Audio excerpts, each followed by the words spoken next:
So one of the things I would also observe, when it comes to teams, is that we are putting so much more demand on teams. And you mentioned that sort of toward the end of the book, that I like to think of the world as creating new competitive advantages through the innovation process, which is usually almost always done by a team. Then you have that period where you've got something built and you can kind of run it, and that's what we teach people about. But then when an old advantage goes away, you've now got to transform the organization to change its center of gravity to be something else. And I think we do a pretty good job of teaching people about that middle bit. We're not particularly effective teaching people about the front end, although I've been talking about this for a long, long time. And we're also not great at helping people learn how to transform. And so what we're seeing now is these very stressed organizations where the hierarchies are getting flatter.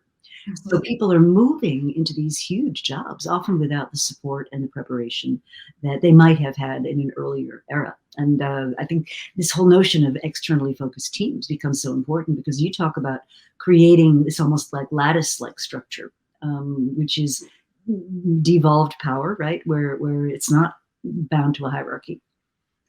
Yeah, I mean, we refer to that as creating nimble organizations, but part and parcel of these new organizational forms is the concept of distributed leadership. That we're moving away from command and control. All decision-making comes from on high to leadership at all levels. And if you have leadership at all levels, the way to make that happen is through these kinds of xTEAMS.